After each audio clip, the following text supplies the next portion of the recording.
संगमनेर प्रतिनिधी शहरातील मध्यवर्ती ठिकाणी असलेले हे वसतिगृह येथील मुलांसाठी मोठ्या प्रमाणात गैरसोयीचे झाले आहे. राजूर प्रकल्प अधिकारी एकात्मिक विकास प्रकल्प कार्यालय आदिवासी शासकीय वसतिगृह संगमनेर येथे गेली अनेक वर्षापासून आहे. ही इमारत खूप जुनी झाली आहे. सदर या इमारतीत जवळपास 100 ते 125 विद्यार्थी राहतात आणि या वसतिगृहात असलेल्या गैरसोयीमुळे येथील विद्यार्थी मोठ्या प्रमाणात हवालदिल झाले आहेत. तर या वास्तूला अनेक ठिकाणी मोठ्या प्रमाणात भेगा आणि तडे गेले आहेत आणि याचे दरवाजे खिडक्या हे सुद्धा निजीर्ण झालेले आहेत. तर या ठिकाणी असलेल्या वसतिगृहात अभ्यासिका हॉल नाही आणि लॅब सुद्धा नाही. तसेच या ठिकाणी मुलांच्या सायकलीसाठी पार्किंग व्यवस्था नाही. मुलांचे कपडे लक्ष ठेवण्यासाठी कपाट नाही. या ठिकाणी स्वच्छतागृह आणि आंघोळीसाठी बाथरूम कमी असल्यामुळे प्रत्येक विद्यार्थ्याची यावेळी अभावी मोठी गैरसोय होत आहे. याचबरोबर प्रत्येक पावसाळ्यात ही इमारत मोठ्या प्रमाणात गळत असते. त्यामुळे आमच्या अडचणीत अजून भर पडते.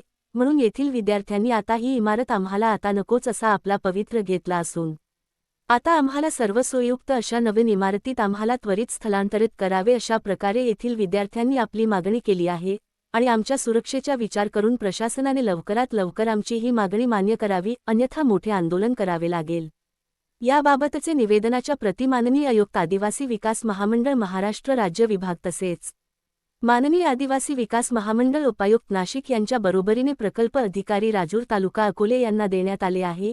या निमित्ताने वसतिगृहातील मुलांनी आपल्या संतप्त भावना व्यक्त करताना तिरंगा न्यूज वृत्तवाहिनी आणि इलेक्ट्रॉनिक माध्यमांशी बोलताना व्यक्त केल्या. तर या एकात्मिक आदिवासी वसतिगृहाचे गृहपाल बबलू जगन्नाथ क्षावाड यांनी इलेक्ट्रॉनिक मीडियाला याबाबत सविस्तर माहिती दिली.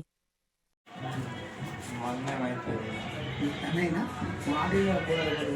तुम्हाला असं वाटतं जुनी झाली ही जवळ आहे ना शासकीय सगळं जवळ आहे ना. नंतर कधी लांब गेलं तर तुम्हाला परवडेल का लहान मुला म्हणजे यायला जायला? किती वर्षापासून येतो इथं? मला आता 2 वर्ष कंप्लीट झाली. 2 वर्ष तुला काय अनुभव आला का बाहेरच्या नागरिकांचा किंवा कोणाच्या? इथं समोरच्यांचा त्रास होतोय. इथं लॅब पण नाही आहे, त्यामुळं आम्हाला पैसे भरून दुसऱ्या लॅबमध्ये जावं लागतंय अभ्यासाला. आता नवीन बिल्डिंगवर राहिली तिकडं लॅबमध्ये सगळं सुविधा देणार आहे. इथं चांगल्या सुविधा नाही एवढे. प्रॉपर कुठलं? मी संगमनेर तालुका गाव कोळवाडी. कोलवाड्याचं आहे. आता तुला तिकडे समोरच्या तिकडच्या बिल्डिंग मध्ये जाणार आहे, मग आता तुला हा प्रवास रोजचा परवडणार आहे का? गावात येऊन राहायचं किंवा काय? गावात तर नाही परवडणार. छोट्या छोट्या गोष्टींसाठी तुला गावात यावं लागणार आहे. त्याच्यावर तू काय अभ्यास केला किंवा तू शिक्षकांना सांगितलं पाहिजे अधिकारी? एवढ्या लांब यायचं म्हणलं वेळ जाणार आहे आणि इथंच एखादी नवीन बिल्डिंग लागत होती असं म्हणून. एवढंच हो म्हणजे नाही काय बिल्डिंगचं नाही का कॅपॅसिटी संपली, बाकी काहीच नाही. हे तुम्हाला कोणी सांगितलं कॅपॅसिटी संपली? नाही संपली आहे. कारण की नाही का पावसाळ्यामध्ये ना पावसाळ्यामध्ये नाही का या भिंतीना पूर्ण लिकेज होतात नाही का?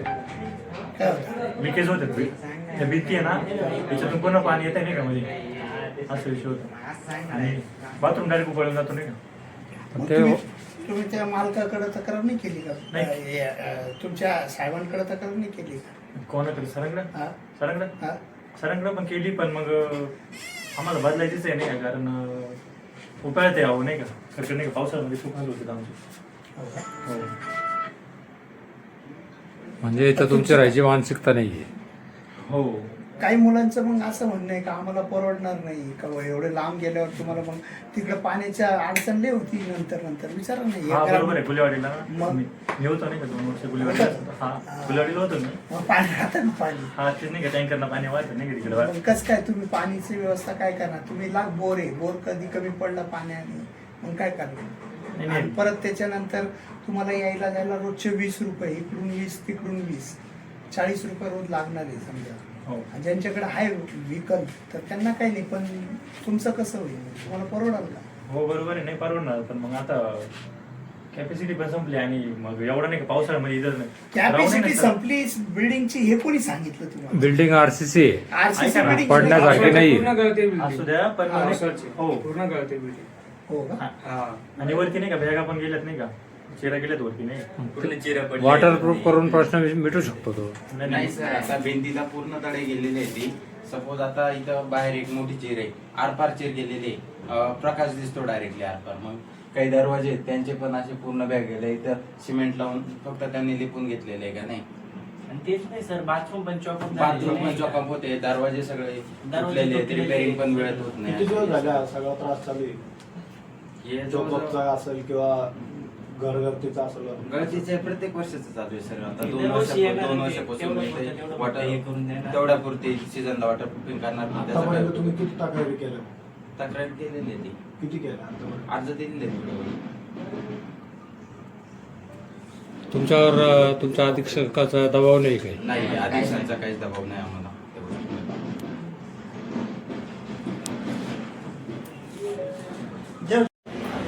आणि आता आमच्यासोबत तुम्ही चौथी का तिसरी टीम असेल. तेव्हा ती चिर पातीच्या पाती.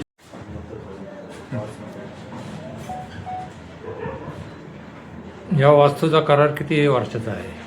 या वास्तूचा करार सर 3 वर्षाचा असतो.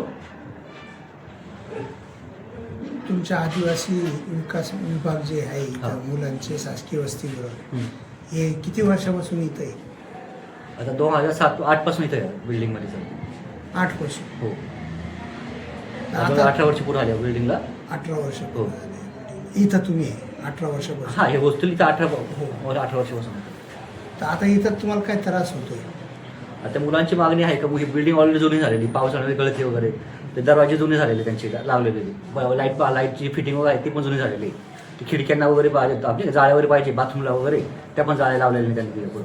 ते वारं चौकअप होणं वगैरे, रूम बारीक बारीक, टॉयलेट बाथरूम अटॅच यांची. म्हणजे होतं एका रूममध्ये 5-5, 6-6 मुलं राहतात वगैरे. पण जायचं असं कॉलेजला एका वेळेस समजा ना, एक जण गेल्यावर दुसरं जाते त्यांना, ती अडचण आहे. शाळा कॉलेज आमची जवळपास येतं, म्हणजे ती अडचण आहे आम्हाला त्याची. काही मुलांच्या इथे राहण्याची व्यवस्था आहे. मेन म्हणजे मुलांची मागणी काय, तुम्ही सांगितलं नाही का, मुलांची हे होती क्षमता वाढवायची. आज इथं फक्त 75 मुलांची क्षमता, हे यांनी 100 मुलांची क्षमता वाढवायची मान्यता आहे सांगितलेली आम्हाला. तसं मुलांची क्षमता वाढवा, जास्तीत जास्त मुलांना ॲडमिशन भेटलं पाहिजे. आमची भरपूर मुलं शिक्षणापासून वंचित राहतात, त्या ॲडमिशन न घेता परत जायला लागतात वगैरे. मग त्याच्यामुळे तुम्ही आमची शिक्षणाची व्यवस्था झाली तर बरं होईल मला. मेन मागणी मुलांच्या ह्याची लायब्ररीची, हे अभ्यासिका पाहिजे मुलांना. अभ्यासिकाचं पाहिजे फक्त तिथे खाली 5-6 मुलं बसू तेवढी आमची क्षमता घेतो. आणि मुलांची म्हणणे काय, किंवा एका वेळी किंवा 50 ते 60 मुलं एका वेळी अभ्यासाला बसली पाहिजे. आणि बाहेर जातो 600-700 रुपये महिन्याला भरतोय वगैरे, तर तो आमची वाचले पाहिजे कुठं ना कुठं. मग त्यासाठी ते मागणी त्यांची महत्त्वाची मागणी ती. पण आता ह्या शासकीय वसतिगृह जर कधी इथून हलवलं, हो. बाहेर गेलं, तर त्या मुलांना ते खर्च वाढेल ना, त्यांना यायला नाही, जायला. खर्च वाढेल असं काहीच नाही सर. जर तुम्ही जर कम्पेअर केलं संगमेश्वर कॉलेजचं जे गुलेवाडीची बिल्डिंग आहे ती, आणि हे त्या अंतर त्याच्यापेक्षा कमी अंतर आहे. हे शारदा विक्रीच्या पाठीमागं बिल्डिंग आपली, ती झुरियाच्या पाठीमागं वगैरे, त्या अंतर कम्पेअर केलं संगमेश्वर कॉलेजच्या बिल्डिंगचं मुलांच्या हॉस्टेलचं ते ह्याच्यापेक्षा कमी अंतर उलट. संगमेश्वर कॉलेजची मुलं चालत या college Sahyadri college Sangameshwar college येतात सांग, तिथून जवळ अंतर सारखंच आहे. एवढा फरक पडणार, 1-1.25 किलोमीटरचा फरक पडणार, बाकी काही तिथं. मग त्या मुलांना पायीच यावं लागेल ना काही. आणि ऑलरेडी मुलं तर पायी जातात असं आहे ना. इथून तर काही मुलं गुंजावाडीला पण जातं, पठारवाडा मालदाडला कॉलेज आहे सर तिथं. इथं काही कॉलेज आहे घाटावर, तिकडे पण जातं गाडीने वगैरे काय. मग तुम्हाला काय व्यवस्था करता नाही येणार का त्या मुलांची? नाही, आमची तर मागच्या आयुक्त साहेब आले, ते काय म्हणे, ते मुलांचं जे बाहेर मुलं जातात वगैरे, तर त्यांनी मला मागणी द्या की आम्हाला त्यांनी वाहनाची व्यवस्था द्या, किंवा त्यांचं नाही का आम्ही जे बिलं वगैरे काढतो वगैरे त्याची प्रतिपूर्ती आम्हाला झाली पाहिजे वगैरे. पण मुलांकडून आम्हाला त्याची तशी आली नाही. मागच्या वेळी आंदोलन आयुक्त साहेब स्वतः म्हणले पण आम्ही तुम्हाला प्रतिपूर्ती देऊ. मुलांनी मागणी केली परत काही त्याच्यामुळे आपण मागणी केली तर आपण पुढे काही पाठपुरावा केला नाही त्याच्यामुळे. जर मुलांनी मागणी केली तर त्याचं भेटत त्यांना प्रतिपूर्ती दिली. या वास्तूचा करार किती वर्षाचा आहे? या वास्तूचा करार सर 3 वर्षाचा असतो. तुमच्या आदिवासी विकास विभाग जे आहे हा. इथं मुलांचे शासकीय वसतिगृह, हम्म. हे किती वर्षापासून इथं आहे? आता 2007-8 पासून इथे बिल्डिंग मध्ये सर. 8 वर्ष. हो. आता 18 वर्ष पूर्ण आल्या बिल्डिंगला. 18 वर्ष. हो. इथं तुम्ही आहे 18 वर्षापासून. हा, हे वस्तू इथं 18 वर्षापासून. तर आता इथं तुम्हाला काय त्रास होतोय? आता मुलांची मागणी आहे का, ही बिल्डिंग ऑलरेडी जुनी झालेली, पावसाळ्यामध्ये गळती वगैरे, ते दरवाजे जुने झालेले त्यांचे लावलेले, लाईटची फिटिंग वगैरे आहे ती पण जुनी झालेली. ती खिडक्यांना वगैरे पाहिजे, आपल्या जाळ्या वगैरे पाहिजे बाथरूमला वगैरे, त्या पण जाळ्या लावलेल्या नाही त्यांनी. ते वारं चौकअप होणं वगैरे, रूम बारीक बारीक, टॉयलेट बाथरूम अटॅच यांची. म्हणजे होतं एका रूममध्ये 5-5, 6-6 मुलं राहतात वगैरे. पण जायचं असं कॉलेजला एका वेळेस समजाय ना, एक जण गेल्यावर दुसरं जाते त्यांना, ती अडचण आहे. शाळा कॉलेज आमची जवळपास आहे म्हणजे ती अडचण आहे आम्हाला त्याची काही. मुलांच्या इथे राहण्याची व्यवस्था आहे. मेन म्हणजे मुलांची मागणी काय तुम्ही सांगितलं नाही का मुलांची ही असते, क्षमता वाढवायची. आज इथं फक्त 75 मुलांची क्षमता आहे. यांनी 600 मुलांची क्षमता वाढवायची मान्यता आहे सांगितले आम्हाला. तसं मुलांची क्षमता वाढवा, जास्तीत जास्त मुलांना ऍडमिशन भेटलं पाहिजे. आमची भरपूर मुलं शिक्षणापासून वंचित जातात, त्या ऍडमिशन न घेता परत जायला लागतात वगैरे. मग त्याच्यामुळे तुम्ही आमची शिक्षणाची व्यवस्था झाली तर बरं होईल मला. मेन मागणी मुलांच्या ह्याची लायब्ररीची हे अभ्यासिका पाहिजे मुलांना. अभ्यासिकाचं पाहिजे तिथे खाली 5-6 मुलं बसू तेवढी आमची क्षमता घेतो. आणि मुलांची म्हणणे काय किंवा एका वेळी किंवा 50 ते 60 मुलं एका वेळी अभ्यासाला बसले पाहिजे. आम्ही बाहेर जातो 600-700 रुपये महिन्याला भरतोय वगैरे, तर तो आमची वाचले पाहिजे कुठं ना कुठं. मग त्यासाठी ते मागणी त्यांची महत्वाची मागणी आहे ती. पण आता हे शासकीय वसतिगृह जर कधी इथून हलवलं, हो. बाहेर गेलं, तर त्या मुलांना ते खर्च वाढेल ना, त्यांना यायला नाही खर्च वाढेल असं काहीच नाही सर. जर तुम्ही जर कम्पेअर केलं संगमेश्वर कॉलेजचं जे गुलेवाडीची बिल्डिंग आहे ती आणि हे अंतर त्याच्यापेक्षा कमी अंतर आहे. हे शारदा बेकरीच्या पाठीमागे बिल्डिंग आपली ती झुडिओच्या पाठीमागे वगैरे त्या अंतर कम्पेअर केलं संगमेश्वर कॉलेजच्या बिल्डिंग मुलांच्या मुलींचं हॉस्टेलचं ते ह्याच्यापेक्षा कमी अंतर उलट. संगमेश्वर कॉलेजची मुलं चालत चालत या college Sairi college Sangameshwar college येतात तिथून जवळ अंतर सारखंच आहे. एवढा फरक पडणार 1.5 किलोमीटरचा फरक पडणार बाकी काही नाही. त्या मुलांना पायी यावं लागेल ना काही. आणि ऑलरेडी मुलं तर पायी जातात असं आहे ना. इथून तर काही मुलं गुंजावाडीला पण जातं, पठारवाला मालदाडला कॉलेज आहे सर तिथं, इथं कॉलेजला येतं घाटावर, तिकडे पण जातं गाडीने वगैरे काय. मग तुम्हाला काय व्यवस्था करता नाही येणार का त्या मुलांची का नाही आमची तर मागच्या आयुक्त साहेब आले ते काय म्हणे ते मुलांची जे बाहेर मुलं जातात वगैरे तर त्यांनी मला मागणी द्या की आम्हाला त्यांनी वाहनाची व्यवस्था द्या किंवा त्यांचं नाही का आम्ही जे बिलं वगैरे काढतो वगैरे त्याची प्रतिपूर्ती आम्हाला झाली पाहिजे वगैरे. पण मुलांकडून आम्हाला त्याची तशी आली नाही. मागच्या वेळी आंदोलन आयुक्त साहेब स्वतः म्हणले पण आम्ही तुम्हाला प्रतिपूर्ती देऊ, पण मुलांनी मागणी केली नाही परत काहीच. त्याच्यामुळे आपण मागणी केली तर आपण पुढे काही पाठपुरावा केला नाही त्याचं. जर मुलांनी मागणी केली तर त्याचं भेटत त्यांना प्रतिपूर्ती देऊ.